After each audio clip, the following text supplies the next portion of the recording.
মানব ইতিহাসে কিছু মানুষ আছেন যাদের প্রতিভা এতটাই বিস্তৃত যে তাদেরকে একক কোনো পরিচয়ে সীমাবদ্ধ করা যায় না। তারা একই সঙ্গে দার্শনিক, বিজ্ঞানী, চিকিৎসক, গণিতজ্ঞ এবং চিন্তার বিপ্লব ঘটারও শিক্ষক। এমনই এক বিস্ময়কর ব্যক্তিত্ব ছিলেন আভিসেন্না, যাকে ইসলামী বিশ্বে আমরা চিনি ইবনে সিনা নামে।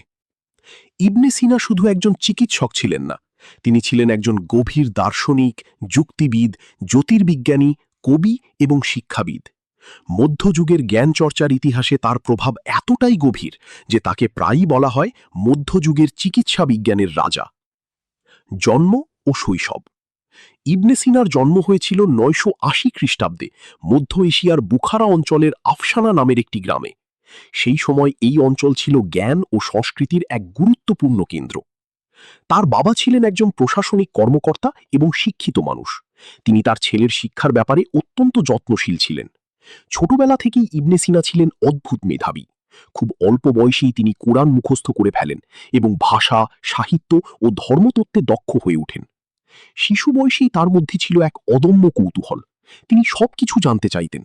প্রকৃতি কিভাবে কাজ করে, মানুষ কেন অসুস্থ হয়, নক্ষত্রগুলো কিভাবে আকাশে চলাচল করে এবং সত্যিকার জ্ঞান কিভাবে অর্জন করা যায়। এই অদম্য কৌতূহলই তাকে পরবর্তীতে ইতিহাসের অন্যতম বড় জ্ঞানী ব্যক্তিত্বে পরিণত করে।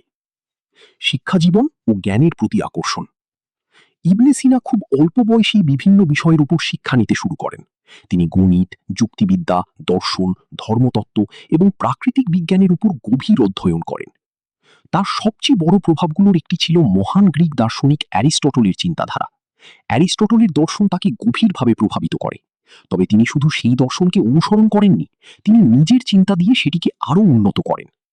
শোনা যায় যে অ্যারিস্টটলের মেটাফিজিক্স বইটি বুঝতে গিয়ে তিনি অনেকবার চেষ্টা করেও সফল হচ্ছিলেন না। কিন্তু একদিন যখন তিনি অন্য একটি ব্যাখ্যামূলক বই পড়লেন, তখন হঠাৎ করে পুরো ধারণাটি তার কাছে পরিষ্কার হয়ে যায়। সেই মুহূর্তে তিনি এতটাই আনন্দিত হয়েছিলেন যে দরিদ্রদের মধ্যে দান করেছিলেন। এই গল্পটি তার জ্ঞানের প্রতি ভালোবাসা এবং অধ্যবসায়ের একটি চমৎকার উদাহরণ। চিকিৎসা বিজ্ঞানে প্রবেশ। ১৬ বছর বয়সের মধ্যেই ইবনে সিনা চিকিৎসা বিজ্ঞানের প্রতি গভীর আগ্রহ তৈরি করেন। তিনি বিভিন্ন চিকিৎসকের সাথে কাজ করেন এবং অসুস্থ মানুষের চিকিৎসা পর্যবেক্ষণ করেন। অল্প সময়ের মধ্যেই তিনি বুঝতে পারেন যে চিকিৎসা বিজ্ঞান শুধু তত্ত্ব নয়, এটি মানুষের জীবনের সঙ্গে সরাসরি যুক্ত একটি বাস্তব বিজ্ঞান। ১৮ বছর বয়সের মধ্যে তিনি এমন দক্ষ চিকিৎসকে পরিণত হন যে অনেক জটিল রোগের চিকিৎসা করতে পারতেন। তার খ্যাতি দ্রুত ছড়িয়ে পড়ে। একবার বুখারার শাসক গুরুতর অসুস্থ হয়ে পড়লে অনেক চিকিৎসক ব্যর্থ হন। তখন তরুণ ইবনে সিনাকে ডাকা হয়। তিনি সফলভাবে সেই শাসকের চিকিৎসা করেন। এই ঘটনার ফলে তিনি রাজকীয় গ্রন্থাগারে প্রবেশের সুযোগ পান। সেই গ্রন্থাগার ছিল জ্ঞানের এক বিশাল ভাণ্ডার। সেখানে থাকা অসংখ্য বই তার জ্ঞানকে আরও বিস্তৃত করে তোলে। মহান গ্রন্থ আল কানুন ফি আত্তিব। ইবনে সিনার সবচেয়ে বিখ্যাত বই হল দ্য ক্যানন অফ মেডিসিন। এই বইটি চিকিৎসা বিজ্ঞানের ইতিহাসে একটি বিপ্লবী গ্রন্থ হিসাবে বিবেচিত হয়। এতে তিনি মানুষের শরীর, রোগের কারণ, চিকিৎসার পদ্ধতি এবং বিভিন্ন ওষুধের বিশদ বর্ণনা দেন। এই বই এতটাই গুরুত্বপূর্ণ ছিল যে ইউরোপের বিশ্ববিদ্যালয়গুলোতে প্রায় ৫০০ বছর ধরে এটি পাঠ্য বই হিসাবে ব্যবহৃত হয়েছিল।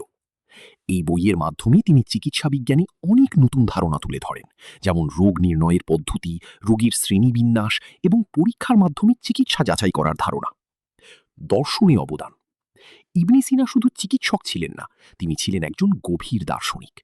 তিনি অস্তিত্ব, আত্মা, জ্ঞান এবং ঈশ্বরের অস্তিত্ব সম্পর্কে বিস্তারিত আলোচনা করেন। তার দর্শন অনেকাংশে গ্রিক দর্শনের ওপর ভিত্তিত হলেও তিনি নতুন ব্যাখ্যা ও ধারণা যোগ করেন। তার চিন্তাধারা পরবর্তীতে ইউরোপীয় দর্শনেও গভীর প্রভাব ফেলে। মধ্যযুগে ইউরোপের অনেক দার্শনিক তার লেখা পড়ে প্রভাবিত হন। রাজনৈতিক জীবন ও ভ্রমণ। ইবনে সিনার জীবন সবসময় শান্ত ছিল না। সেই সময় মধ্য এশিয়া ও পারস্য অঞ্চলের রাজনৈতিক অস্থিরতা ছিল। তিনি বিভিন্ন শাসকের দরবারে কাজ করেন, কখনো চিকিৎসক হিসাবে, কখনো উপদেষ্টা হিসাবে, আবার কখনো প্রশাসনিক কর্মকর্তা হিসাবেও দায়িত্ব পালন করেন।